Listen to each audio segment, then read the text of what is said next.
Hey there, BookTube. Noah. Everyone who reads it must converse is a channel. Nice to see you. Friday night, baby. And what a brutal week this was. I say it every Friday. I tell you, I say it every Friday. Oh, this week was crazy. But this week was crazy. Hey, Christina. Thanks for coming by. For sure. Pabio. Nice to see you, brother. And when it comes down to it, it's nice to see everyone hanging out. And we're going to be getting to it tonight. I hope everyone saw the title there. That tonight I'm going to be rambling a little bit with a raconteur later, and that can be enough of a tell. Hey S, thanks for coming by. Nice to see you. Happy Friday, for sure. The Falcon. Let's talk some books, baby. That's right. Nice to see you, Tyler, for sure. And I am ready. I'm looking forward to it. This was just a week that was like, 3 weeks long for me.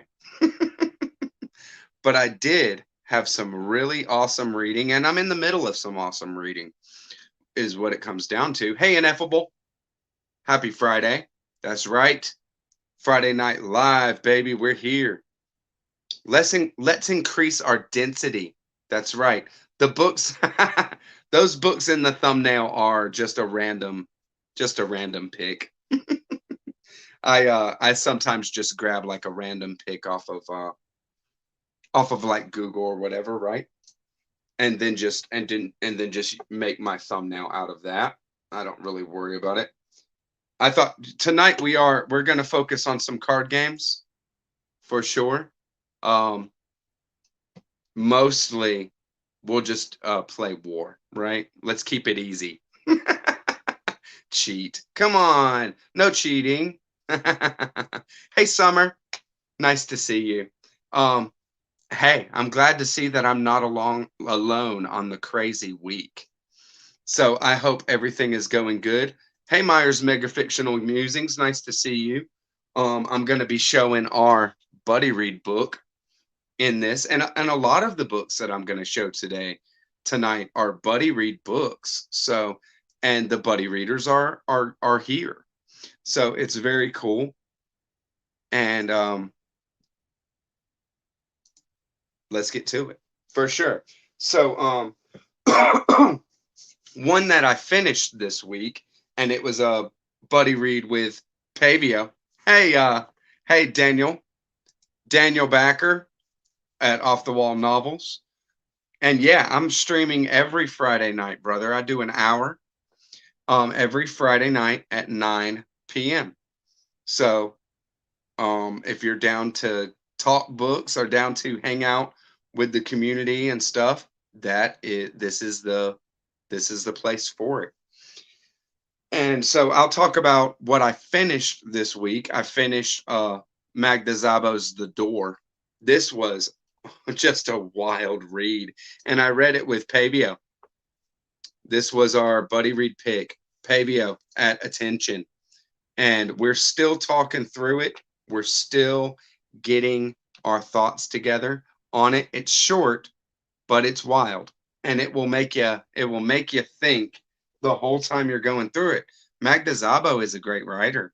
There's some beautiful passages, beautiful imagery in this, but what it really is a roller coaster ride of a relationship between a writer named Magda, who is probably a stand-in for our author, and her housekeeper, who is a lower class peasant class citizen named Emirates, who just works and loves working, doesn't really see a lot of value to literary endeavors or intellectual endeavors as a whole, right? Hey, Scott, nice to see you, brother, for sure. Hopefully Becky's hanging out. Yes, Becky's hanging out as well. It was a long week, really long week, that's for sure. Hey, Yasmin, nice to see you, Yasmin. Awesome. And so the next one that I'm going to show is one that I just started. And hey, Brandy, nice to see you. Brandy in the house. Nice to see you, Brandy. Um, one that I just, yeah, Noah Webster. That's right. Noah's Rock. Thank you. I really appreciate that. So, the one that I started this week, and we've gotten through section 1, which is a tough section. Wasn't not very straightforward, but I'm hoping that more of it makes sense as we go through the rest of it. And it is The Sound and the Fury by William Faulkner. I got through Benji's section, and Yasmin at To the Lit House is in on this, and Christina at Knitting Books, etc. is in on this reading as well. And an Instagram friend, Eric, at Instagram is at Palomar's Books, the Calvino, right? So I'm gonna write it. I'm gonna write it in the description box or in the chat right now, because a great account. If you're on Instagram, go ahead and go check him out. He's really cool. He reads good stuff. Anybody who loves Calvino and names their handle after Italo Calvino's books or writing is right up my alley. That's for sure. Also, Daniel Backer's novel, Off the Wall Novels, is the YouTube, but on Instagram it is Daniel Backer Author. Feel free to put it in the chat box, brother, if you want. I am reading his book. I'm reading his book called Lionel Lancet and the Right Vibe. I have just got to a part that is completely hardcore. Like hardcore. And does it have the same feel as I Lay Dying? I would say yes, but I have not read but the first section. So I'm only, okay, it's not, the first section is not long. Let me get to it. So the first section is only 46 pages. So I don't have enough of the book to say, but it is very experimental as far as being a non-traditional way of telling a story. Okay, so I would just say, you know, it's Faulkner. You know what I mean? It's definitely Faulkner, and you get that feel. It's poetic, it's beautiful, beautifully written. The subject matter is dingy and dark, and I mean, it's kids. That's the main personages as far as what I've got so far. Most of it is kids, and it's kids' perspectives of what's going on. There he is. So I'm reading Daniel's book that is about to come out, Lionel Lancet and the Right Vibe, and it is very intriguing. I am totally invested. I can't wait to see where this goes. There's a good bit of conspiracy that is being uncovered, but not as main plot point of the novel. What the main plot point of the novel is, this kind of loser rich boy who is now just kind of thrust out on his own and doesn't have much of direction. But as we can see as readers, and he is as well, he's just like in something. He doesn't really realize what's going on. He's just doing his day to day, but he has been put in a situation. He's, been given a job, working at this hotel. And right then, this actress kind of befriends him out of nowhere, has no reason to do it. There's a lawyer that is kind of investigating what he's doing, and he's not doing anything, you know what I mean? Like he's not doing anything. But it's very, very interesting. And where I just got to today got really, really hardcore. I am starting chapter 12 on that one. There's definitely similarities. And I think the similarities with As I Lay Dying and Sound and the Fury rest with Faulkner, not so much the subject matter, but it is a family drama. So there might be similarities in that way. I just don't have enough myself to say. You know what I mean? Yeah, As I Lay Dying, but times 10. There you go, Christina. You got it right. Hey Lee. Hey Lee Kempter, nice to see you. Thanks for coming by. For sure. So this is a buddy read with an Instagram friend, and actually written by kind of a friend of a friend. And I'm very interested in tarot and esoterica, right? And that kind of stuff. Oh, for sure, Daniel. You're the man. I mean, dude, I'm really digging it.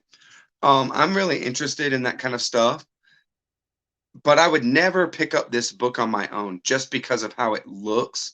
And it's kind of like this beginner guide to the mystical and practical guide to magic, instructions for seekers, witches, and other spiritual misfits.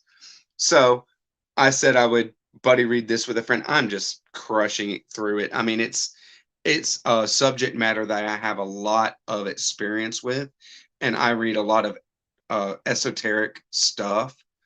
As far as like hermetic uh books and Kabbalah and New Thought and these kind of things that are applied Kabbalah. So, and I love the tarot. I mean, I've read a lot of books on tarot. So, a beginner's guide to that kind of thing, just kind of giving an overview on what it is and those kind of things. This is something that I'm just burning through very quick and easy.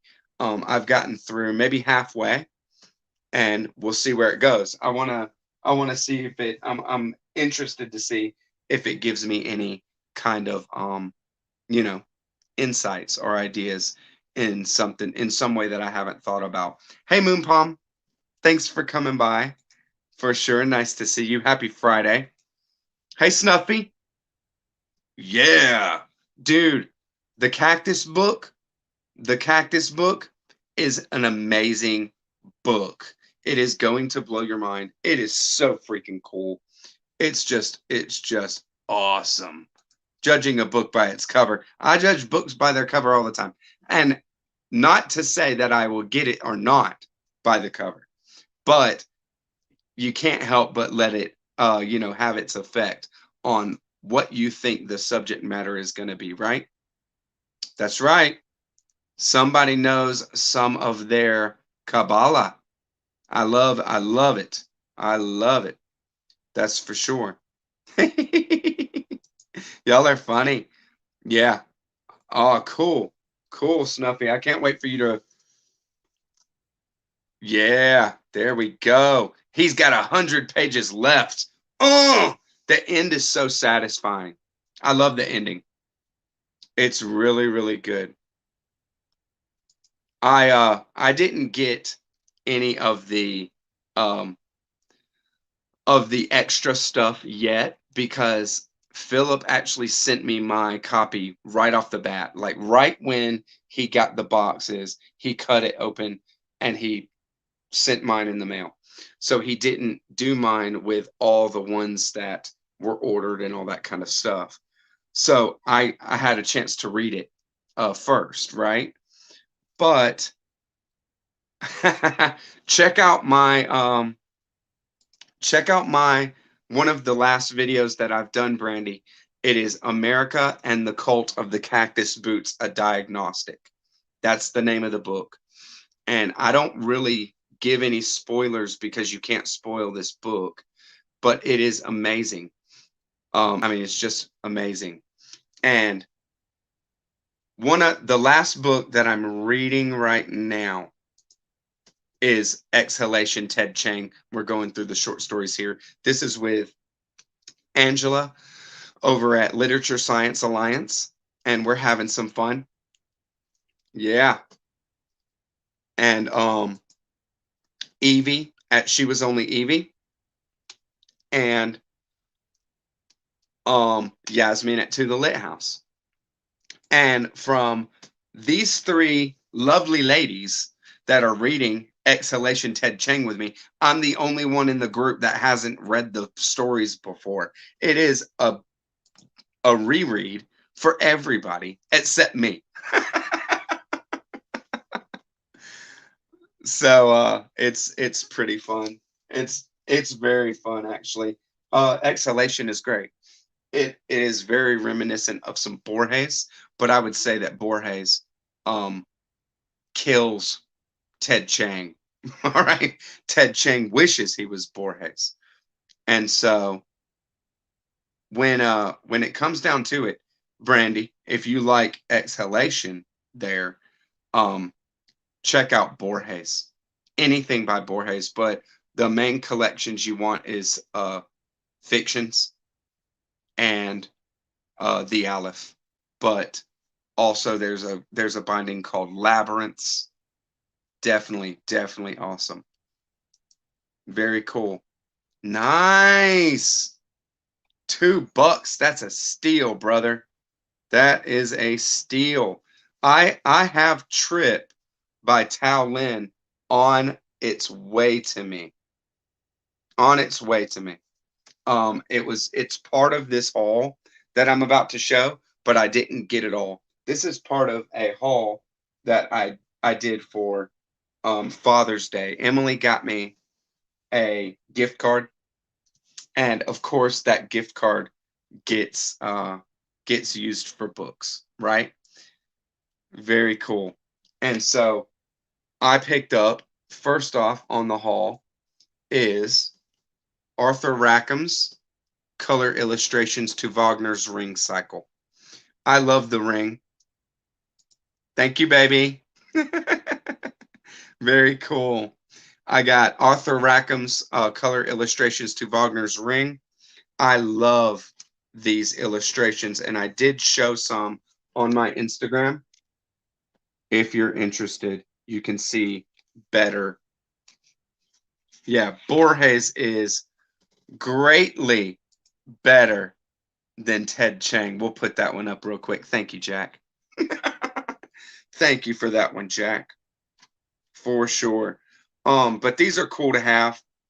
I love Rackham, Arthur Rackham's illustrations, and it's very cool. I love Wagner's Ring cycle for sure. I love it. So, this is just something that when I was thinking about what I might get, I remembered that there was this, kind of Dover does this edition, and I just put it in with the list of books that I was going to get with this gift card and got it. Ride of the Valkyries, right? Let's see. There we go. Get it a little better. Yeah, I love Wagner's Ring cycle. You'll love it. You will love it.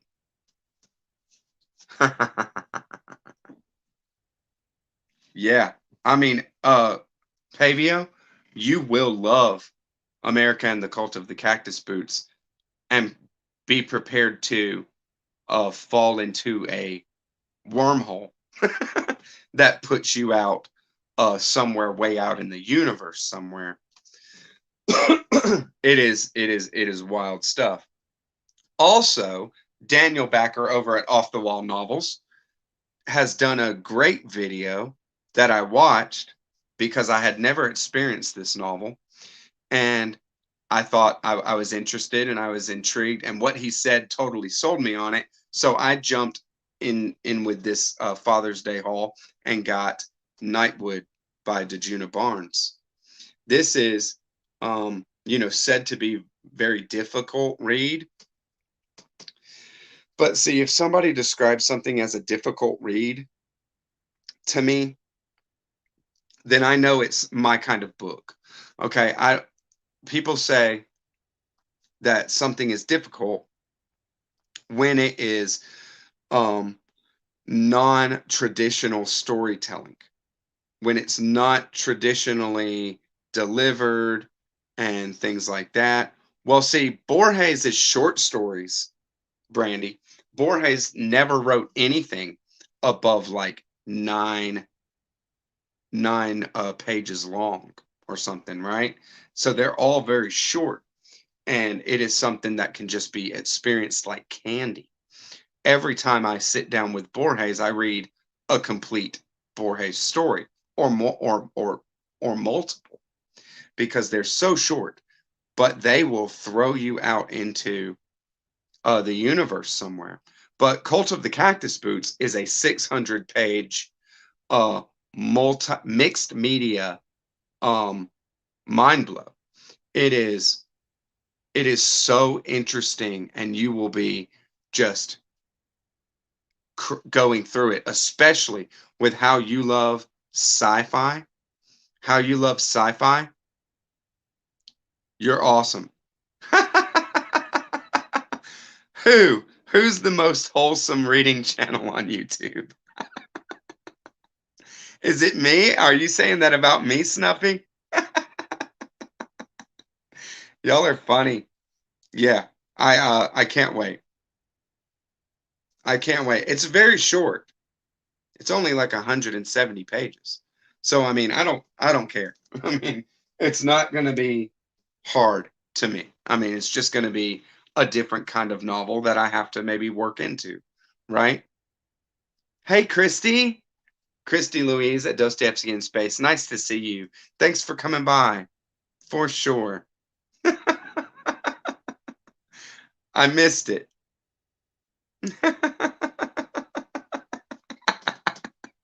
There you go. There you go. No, I read Cactus Boots in 2 weeks. It's not a long read. It's very, very cool. Are you really saying I'm the most wholesome channel? I guess I might be. I don't know. I don't drop F-bombs or anything like that. I mean, why would I? There's so much more better words to use, right? I love words.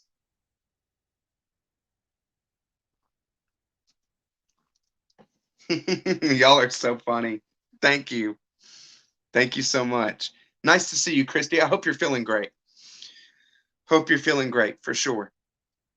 And then Myers Mega Fictional Musings is in the chat. Nice to see you, brother. And this is a buddy read that we are about to. I appreciate that. Travis is the guy behind Myers Mega Fictional Musings, and we're going to embark soon on a buddy read of In the Heart of the Country by William Gass. So I have just seen Mark Nash do. He just read this like last month. And so on his last wrap up, he shows this book and talks about it a bit. You can feel free to go check it out. I got the New York Review of Books edition. I love the New York Review of Books editions. looks great on my shelf with the Zabo and the Naked Earth, right? I love this one. Check it out. Check it out. Yes. Eileen Chang. Very cool. Love it. Love it. And KD Books told me that one is a really good book. So, and I mean, I don't know if I trust KD Books. I don't know if I trust his. I don't know if we go if we align with our tastes or not, but we'll see. We'll see. Yeah, that's right. William Gass, baby. We're gonna do it. Gross.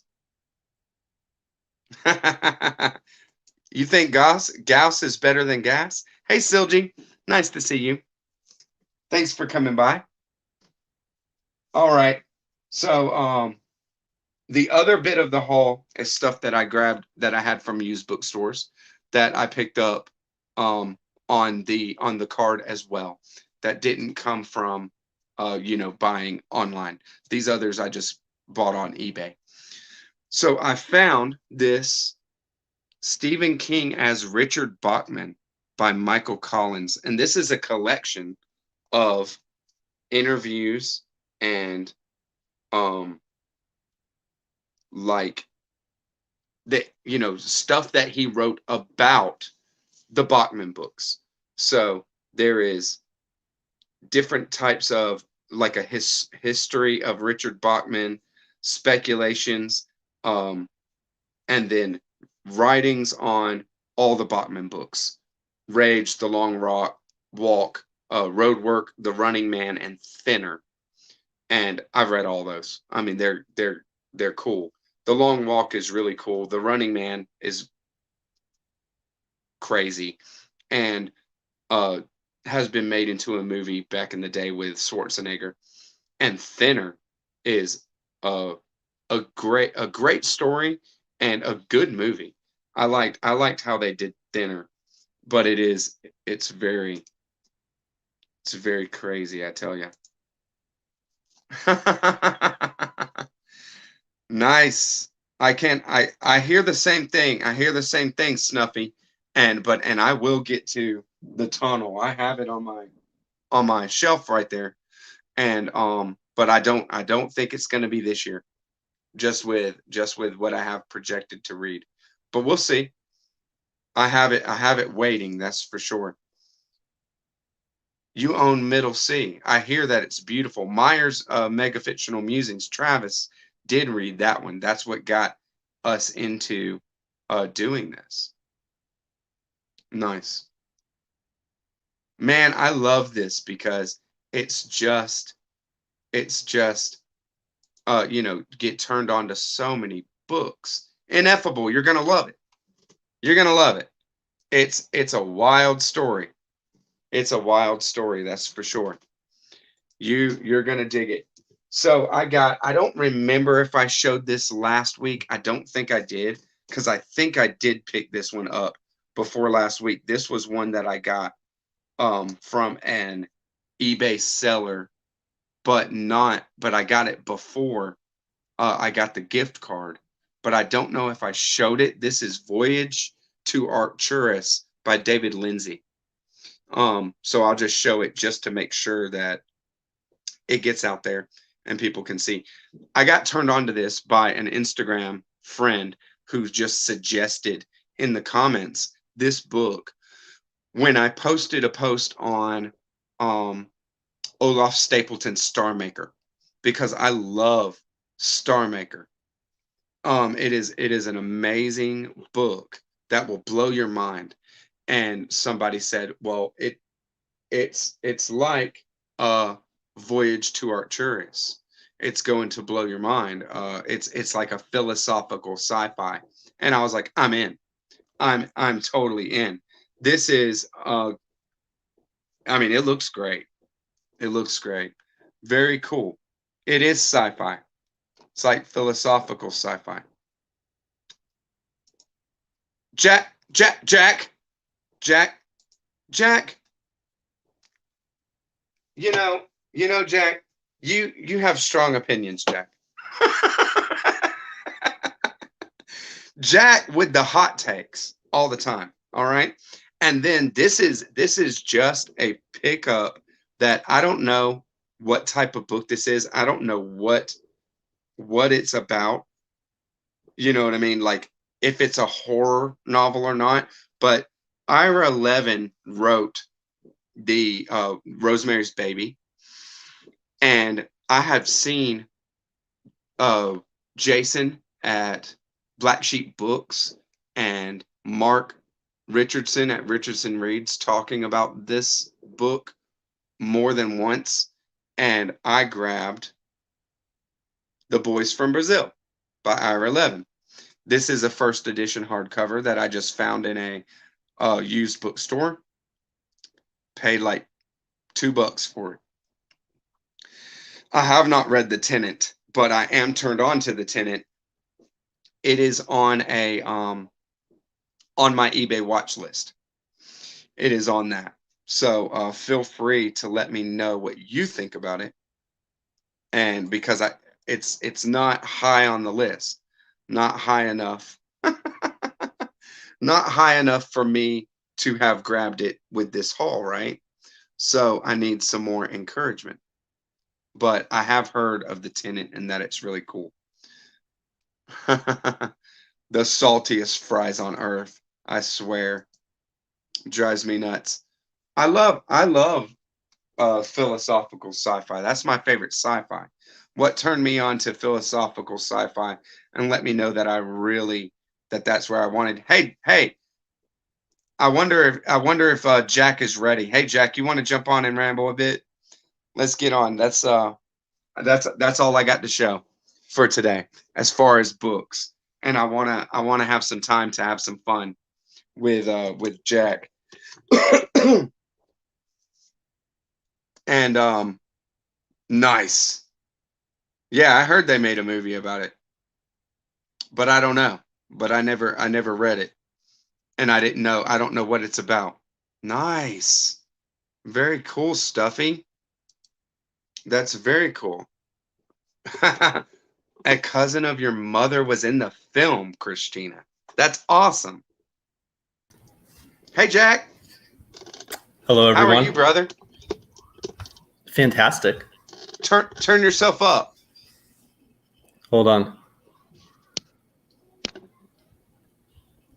I can't hear you very well. Can you hear it now? Yeah, Okay. for sure. Very cool. How's your day? Good. Very Warm. cool. Friday, right? Yeah, I'm on summer vacation, so. That's right. What's your plans? You got any big plans for the summer? You and Megan and the No. girls? Well, we just got back from Yosemite, so that was our big trip. Cool. Very Yeah. cool. Yeah, you had some beautiful pics from that. Thanks for sharing them. That's for sure. Absolutely. Always awesome. Man, I love seeing everybody hanging out. Everybody, they love seeing you, Jack.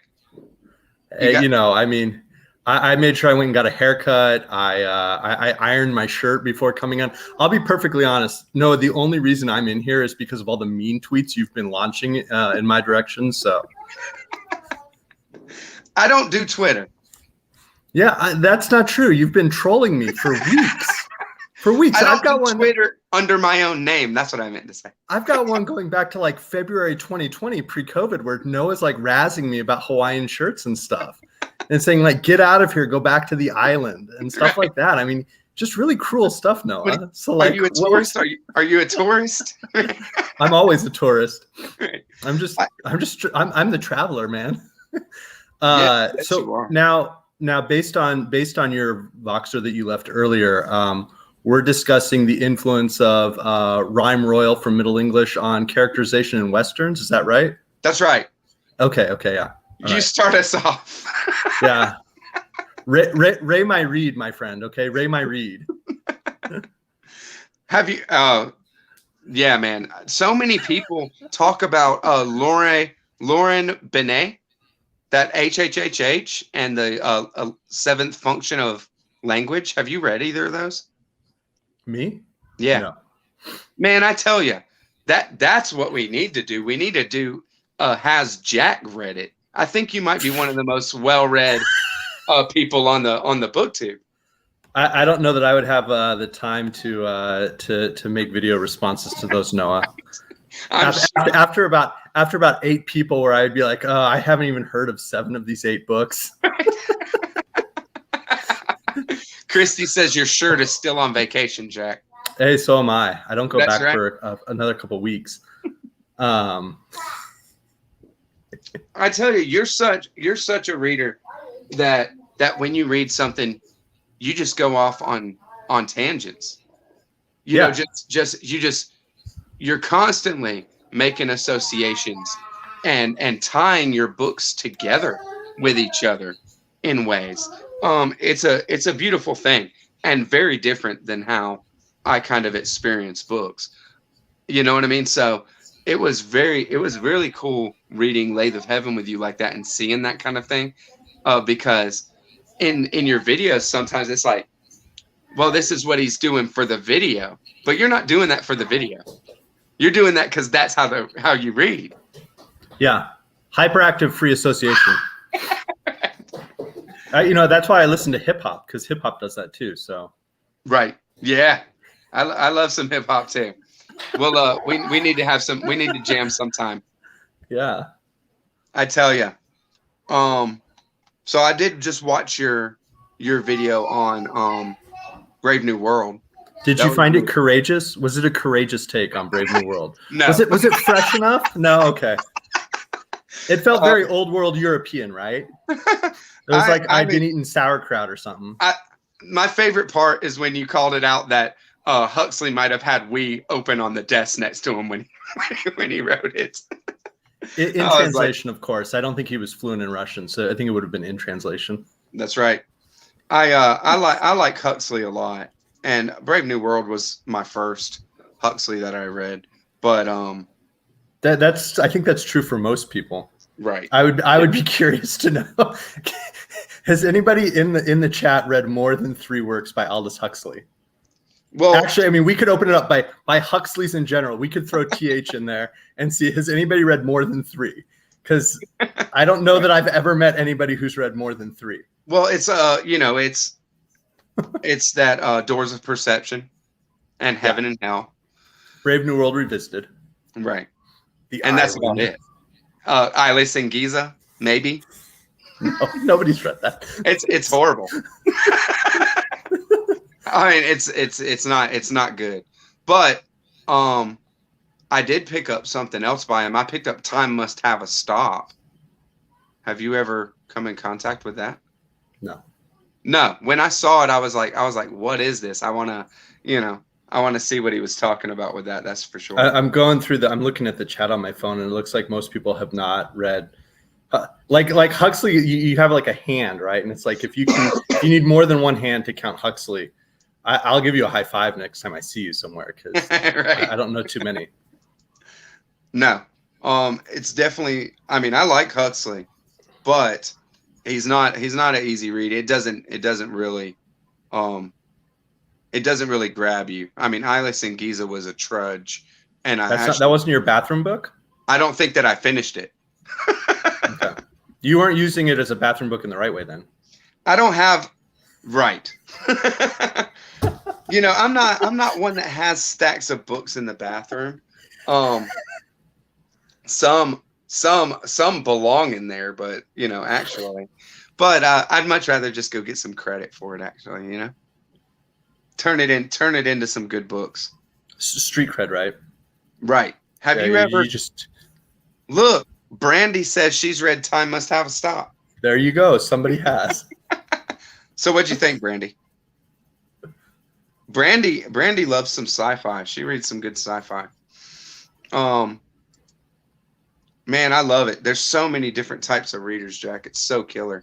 You shared a great story, and I was wondering if you'd like to share it. Oh yeah, so I assume you're talking about The Sound and the Fury. I had shown. We were talking about what my hauls or the books that I was going to show, and I said right. The Sound and the Fury, and it's just a great story. If you want to share, I'd love. I love it. So I read The Sound and the Fury right around my 19th birthday, at the end of my freshman year of college, and then at the start of my junior year of college, I was living as an RA in University of Arizona has a residence hall dorm that's the superstructure of their football stadium, which is kind of cool. And I was an RA in there. I would live on the wing with like 30 freshmen and make sure bad things didn't happen. Sometimes they did, and then I would take care of it. But My wife didn't live in the building, but she worked at the front desk where she would like help with the mail and check out ironing boards, vacuum cleaners, ping pong paddles, stuff like that. And I had not realized that she was interested in me because I'm fairly dense. I'm too busy making connections about fake things. In your own world. Right. Yeah. Legend in my own mind. So she would arrange like her weekend shifts at night to coincide with the nights I was on duty and like trapped in the building from 7 p.m. to 7 a.m. And on my rounds, I would come down, and if she was reading, we would talk about whatever she was reading. And I mentioned, hey, Faulkner was this writer. The Sanity and the Fury really like opened up my mind. It was amazing. I highly recommend it. And so I walked down the next week, and she's reading. I go, what do you think? And she like almost threw the book at me. Right. She was like, do you hate me? Like, right. Did I do something to upset you? Like, and Mr. Smarty Pants over here, you know. No, it wasn't that. It was that she was midway through, I think, the second section, the Quentin Compson section. And so I was, spoiler alert, but it'll be like an oblique reference. I could tell she was dealing with what everybody deals when they first read that book if they have no context for it, which I hadn't had. And I said, how many Quentins are there? And she looks at me and I go, how many Quentins are there? And so I then took like a scrap of paper there from the front desk and like sketched out a rough Compson family tree and gave it to her and like went on, rounds. And 2 hours later, come back down and she's been reading it and she goes, oh, it makes so much sense. And so she had put that in her copy of The Sound of the Fury. And to this day, we still have that copy of The Sound of the Fury and that like hand-drawn Compson family tree as like this artifact of like the moment of our romance. When again, I had no idea she was even interested in me. That's so cool, man. That's very cool. Especially that you and her are both really strong readers.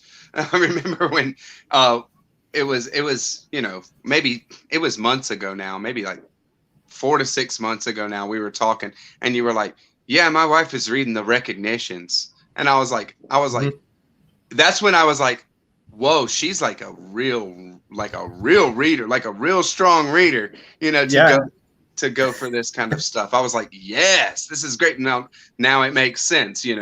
Jack's House is probably a book, haven. It is. We have a personal library, right? No, my wife's a very strong reader. I mean, and it's nice because we will discuss if we're reading something that the other one has read, we'll have much more in-depth discussions. But if we're reading something that only one of us has read, we'll still discuss it without spoiling it, or we'll say, hey, right. You're not gonna. There are books I read that she doesn't read, and there are books she reads that I don't read, and so we can spoil those. But yeah, we'll have to watch it once our daughters are paying a little bit more attention to what we're talking about, so that we don't spoil a bunch of books for them. Right. My record for spoiling a book is spoiling the death of a key character in Lonesome Dove. Oh no! Approximately 7/8 of the way through the book. Now, that happened my sophomore year of college. That's before I met my wife, but I did that the first week of college, my sophomore year. I spoiled Lonesome Dove. Hey, there was no second date. Right. It's too good. It's true. I mean, it happened. I actually felt bad about that one. Like, I legitimately felt like I was like, that wasn't a cool thing. I didn't know though. She said, oh, here's where I'm at. And so I extrapolated from there and was like, okay, so these events are pretty close. Like, if you were there last night, you've read through in the past 22 hours, and no. Oh no. Nope. I probably spoiled it like within 12 pages of when it happens. No. And what's an 800-page book? Yeah. Right. Yeah. Again, no second date. No. Yeah. I'm sure you paid for that one in many subtle ways. No, we just didn't see each other anymore. Nice. Nice. Summer and Christy both love it. Thank you for sharing that story. It's very cool. A little nerdy, the nerdy short. Have you seen? Did James Franco really make a Sound in the Fury? Yeah, he also made an As I Lay Dying. I saw that one. I mean, I didn't see it. I didn't watch it, but I saw that he had done that. But, yeah. Have Here's you the seen thing with either of them? James Franco's the wrong. Yeah, I've seen them both. James Franco's the wrong person to adapt either of those. I think you have to be really careful with Faulkner, and it's not about. Well, it's not about the trying to adapt stream of consciousness, which is its own thing. Faulkner, you have to be really, really, really careful. Like when I read a book by Faulkner, which we're reading Sanctuary next month in August. I don't read a book by Faulkner without reading a book by like an African American writer, either immediately before or immediately after, like just as a mental habit. And I think you have to be really careful with Faulkner. And I think Franco totally missed the boat on a couple of like fairly critical things because he was too hyped up about playing Benji Compson. Personally, that was my opinion on the film. I tell you, I would never go for it. I'm not a big James Franco fan. I think he was brilliant in The Disaster Artist. And that was a great book. If you've never read it, The Disaster Artist. Just for the record, everyone, Noah, that Twitter account where he trolls me has a picture of James Franco as the avatar, and it frequently has memes from Freaks and Geeks like 20 years ago. So I mean, we're going back to like the turn of the century to Noah being a James Franco stan. Like, I just want to get this stuff out there in full transparency.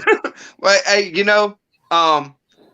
whether they believe you or not, I'm in the clear. You're so ridiculous. It's so funny. I just want to make sure, Cena, thank you for coming by, and Gore Vidal, thank you for coming by, and Sandy misreads a lot. Thank you for coming by. It's awesome to see the buddies, all the buddies hanging out. James Franco's the wrong person. Period. Yeah.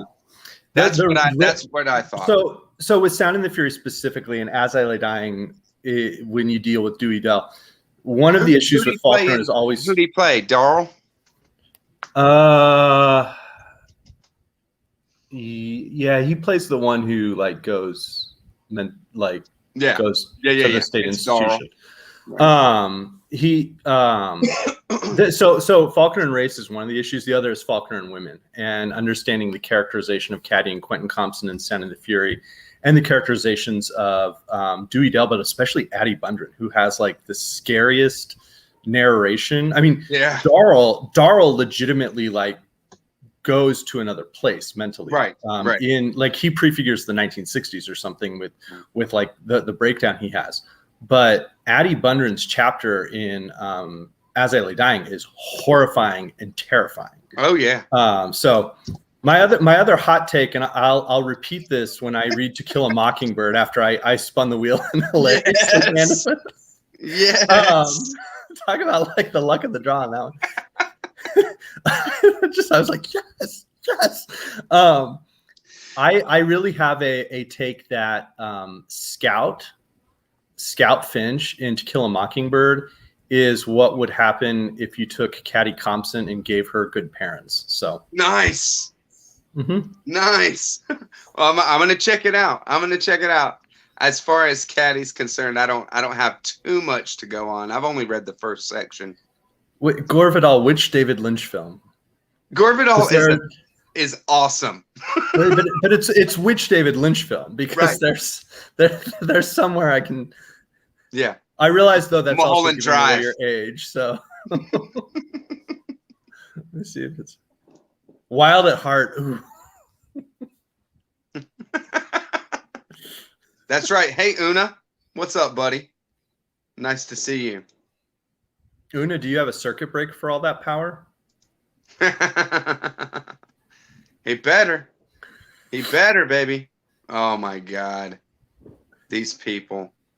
It's very cool. Thank you for coming by. Blue Velvet. There's some stuff in Blue Velvet that I wouldn't want to watch with my mom in the room. No. Blue Velvet is. Eesh. We'll see you later, Snuffy. Later, buddy. Thanks for coming by. For sure. Very cool. So I was wondering, Jack, have you ever read The Door? Magda Zaba? No, I have it on my shelf. Nice. Very cool. I'd love to I hear. was waiting for your take because then I was going to plagiarize it for a video. We're still talking it out, man. Pavio and I, but it's a very layered, a very up and down roller coaster ride of a relationship between two females. One is Magda, a writer, like it's a stand-in for the writer, it seems, and then Emerence is just this. I mean, she has so much energy and effort that she's almost not human with the amount of stuff she can accomplish, and it just is such a dichotomy between these two because Emerence, holds no care, no value in any intellectual pursuit at all. And neither do I. Well, that's the main stop. And that's the main character's life, but they love each other and they have this kind of relationship. And it's just like, it never stops. Right when something starts looking good, there's just this break, and the tension is always just, you don't know what to expect, and it's just always very high. Hey, Vonter Stellar, nice to see you. So I'd love to see what you think about that, and whether you like it or not, really. I enjoy most of the stuff I read because I usually. Me too. I usually find if I'm not enjoying something, like usually I'm trying to find some window in and to make those connections. So if there are connections to be made, then I enjoy it. There's the handful of works where I'm like, oh God, it's terrible. So, and I try not to talk about those because I don't want to affect somebody else's reading experience. And right. I'm the same way. When they enjoy something. Right. I'm the same way. I tell people all the time, I'm like, look, if I don't like something, I just don't talk about it. And I'm not gonna get on here and blast a book. One, because somebody's gonna like it. It's for somebody, it's not for me. And why would I spend my time doing that and putting energy into doing that, Yeah. And now I don't mind being a smart aleck with a work like in a tag question where they're like, oh, name something that was overwritten. I'm like, well. So you can do that, or what? I'm sorry. Hey, Andrew, nice to see you. I was going to say I don't mind saying something negative about something in a tag or something, but I'm not going to make an 8-minute video categorically tearing apart a book. Right. Yeah, for sure. I'm definitely not going to do a review and nail a book and say, yeah, don't read this book, at the end of it or something like that. Just not my thing. That's for sure. Yeah. Most people, I mean, Brandy says, she doesn't like Catcher in the Rye or Animal Farm. I mean, there's not much to like about Catcher in the Rye. You got to read that one at a young age, I think. You got to read. If I can help it, my daughters won't be reading that at a young age. Right. Well, I mean, young age, like, you read it in your late teens or something. You might kind of relate, kind of like it. I didn't hate it when I first read it, but when it comes down to it, I'd never read that book again. And The Catcher in the Rye, The Catcher in the Rye, The Catcher in the Rye. Yeah. Like, no way. Just, total spoiled brat, rich kid or something. Just come on. That's who I was growing up. I mean, I was a spoiled brat. For the record, I actually was not a spoiled brat rich kid. I grew up on the south side of West Phoenix, Maryvale, for those who are in the valley. I always tell students that, and they're like, oh, and I say, I grew up in Maryvale. And they go, it's like I did my running like along the canal, and they go. So yeah, I didn't have a car until I was 22. Damn. So yeah. Well, I was the oldest of 5 boys. Yeah. So we talked about that. I'm no stranger to, middle class or lower middle class family. Yeah. When I was 15, I got my first job, and I bought my first car when I was 16. Yeah. I saved up everything for a year to have my own car, and because that was the only way it was going to happen. Right. Same here. Just what you got to do. Christina, don't reread Catcher in the Rye. Go ahead, there's Christina. There's other stuff to reread. Christina, you've got the. Christina is one heck of a reader. Yeah, I know. She's in our Euro Cup reading challenge, and she's dynamite in there. Yeah, not Danish dynamite, but dynamite nonetheless. We're doing a great job. Christina is right there, spearheading the Sound and the Fury discussion, and it's really, really cool to do a read with you. That's for sure. For the record, I remember Brandy's Jaws video, and that book does have some pretty serious issues. What? It's not the book Jaws by Peter Benchley. I never read. There's don't that you're not missing anything, Noah. No, knowing I'm not gonna read it now. Knowing what you enjoy, there are some great editorial choices that they made when adapting it into a great film in the 1970s. That's what I'll say. Right. Oh, great editorial choices. A great where the book is or the movie's way better than the book, and oh yeah. You don't. Jurassic Park's the same way. Steven Spielberg is very good about. Look, I really like Jurassic Park, but it's a whole different thing. I really like Jurassic Park when I read it, but it's a whole different book than the movie. Yeah. And the movie's superior. You think the movie's superior? I read it when I was in middle school. So it's really hard. I will say this. Jurassic Park is the second adult novel. I don't mean that in an inappropriate way. That I read after Watership Down by Richard Adams. Nice. And I read Jurassic Park after reading the junior novelization the year it came out, and then I got my parents' copy of Jurassic Park and read that same year. Yeah. And I was -6 years old in 1980, so people can do some math and figure out how old I was when I read Jurassic Park. But yeah, I don't need more than two hands to count. But nice. The movie is superior to the book, I think, in a lot of ways. Well, I'd tell you, I'd really have to reread it to say. I mean, hell, I haven't watched Jurassic Park in so long either, though. Now that I think about it. No, you need to be more responsible with your video watching. Okay? We don't watch.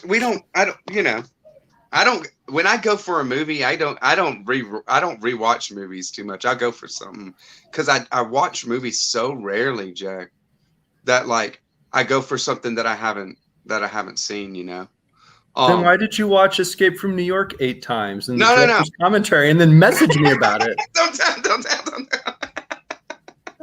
I did. Nick Plissken. I did just rewatch a movie, and it was because I didn't even hardly remember it, and I rewatched Chinatown, and it was all right. Well, no. The reason you didn't remember it is because you took the last line literally. Forget it, Jake. It's Chinatown. You forgot it. You listened, and you actually broke the fourth wall on that line and did what you were supposed to do. That's how it works. Oh no. Oh man. Oh, I love this, man. I mean, dude, there's so many different great readers everywhere. Well, the Godfather, you learn a lot about Sonny Corleone and some stuff that it's I think you almost get like an NBA draft report rundown on Sonny Corleone and The Godfather by Mario Puzo. There's a lot of descriptions just about all sorts of details. I mean, very, very three-dimensional, I guess. Yeah, I rewatch movies as well. It is a very a very detailed book. You don't expect it. Kind of like Tom Clancy with like Heathrow Airport. Right. If Tom Clancy anatomizes, geography, and not in a way that like Jason Harrigan would talk about deep topography or psychogeography. If Tom Clancy's giving us the rundown and the anatomy of a location, Mario Puzo gives you the rundown and the anatomy of a body. Right. Yeah. So at what age are your daughters allowed to read The Godfather, Jack? Christy's died. Well, we have a whole conversation with our daughters about they can do certain things once they have learned certain concepts. So there's a whole thing about what they can do once they learn algebra and once they learn trigonometry and once they learn calculus. So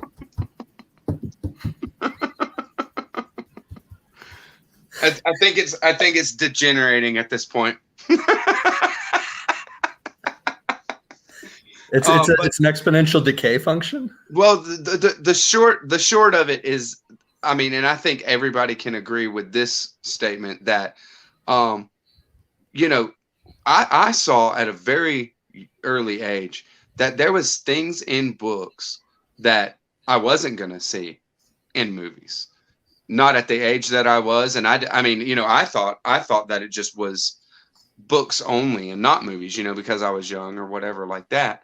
And also, and now, especially having read so much, there's things in books that they're never gonna put in movies. I mean, A Clockwork Orange is hardcore, crazy hardcore, and the movie but the film misses the last chapter of the book. Yeah, the movie is tanked, which is critical.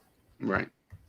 That's an interesting. I think when it was published in North America or in the U.S., the last chapter wasn't included. Right. And it really truly changes the book. But I saw someone in here watching American Gigolo. That's gore. Yeah. Hey, Richard Gere, like what a star! A shooting star. Shooting star. I'll be honest. I remember watching Pretty Woman and learning a lot. So. Oh God. So, but I'm not. I tell you, I can't with these. With Richard Gere, Matt Damon, these kind of. I can't. I guess when I go for movies, I like what I really love is things like Aronofsky's movies. I like wild visuals. I like Terry Gilliam, P.T. Anderson.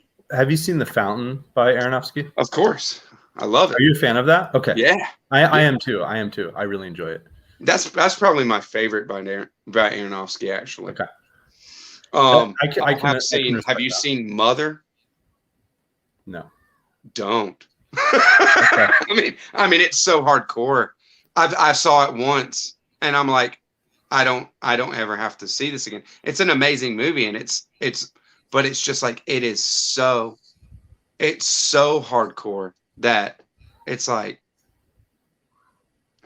you don't ever have to see it twice, No. I'm gonna quote the great film The Princess Bride and say, you keep using that word, and I don't think it means what you think it means. I'll just leave that there. I love The Princess Bride. Yeah. Well, that's kind of a litmus test if somebody doesn't like that. Right. Anybody in the chat who doesn't like it, you're still a wonderful human being. Okay. But you must leave now.